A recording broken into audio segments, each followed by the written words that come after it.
about Alto. Now, let me ask Ronald. Uh, Ronald, you chose to get funded. How do you manage your investors?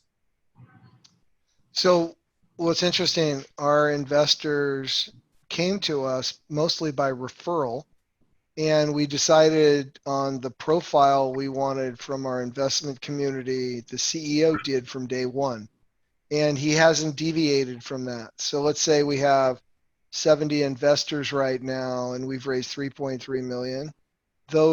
That investor profile is aligned from investor A to investor 70. Okay, number one to number 70. We have, of course, an interim CFO right now that's been doing two jobs, HR and CFO. So now we're recruiting a CFO because we're growing, right? We're at that place we want to prepare for the A round. So the CFO interfaces with managers from several of those investment groups because many of them have a pool of funds, not like a venture capital, but as private investors. But let's say a bunch of private investors will pool their money and have one person interface with our company. And then we do reporting, of course, and then we have people from their organization. We're very, open basically about what we do and how we do it. So they have access to see into what we do.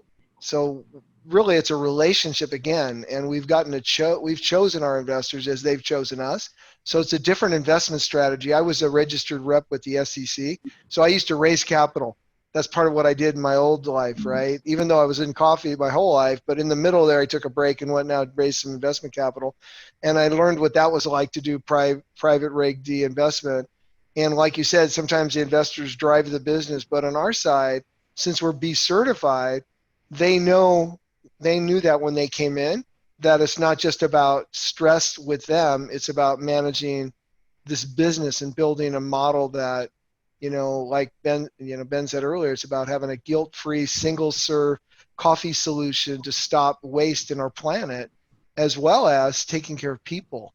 And so in that double bottom line, there's less pressure from investors to do and jump through all these hoops. And I've been on the other side. I've raised money with limited partnerships because I did subdivisions in real estate and this and that. And I know that the investors, when they decide they want out and you haven't done what they wanted to do soon enough, they say, we want you to sell. And you haven't made your ROI and you haven't made your profit because you're the general partner, but they want their money back. And it's like, well, wait a second, we haven't finished the project. We didn't build out the lots, so we didn't make our profit. So I think for us, we have people on those investment teams that interface with us. But because we're aligned in what we want to accomplish as a company, there's less stress, and we're not getting hammered daily from an investment group on ROI. Now, we are having a lot of success, even in the difficult times we've had.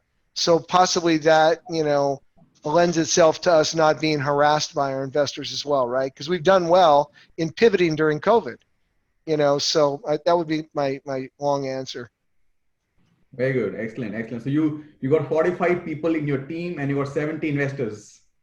70 investors so we got 115 now, and then 150 roasters that are our partners and all their employees. And the main goal right now has been to help people stay in business, right?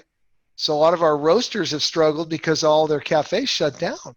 So they had to pivot to e-commerce. They needed us to help them pivot. So we were flexible, like Marco talked about, offering discounts to help them get a new product into their lineup on e-commerce. So it's kind of like when you help and you serve your customers, you grow through serving and helping without the motive being just the revenue, right? So you make less, but you build partnerships. And it's about developing strategic partnerships is how we operate our business on the sales side at Steve. Very nice. Great. We are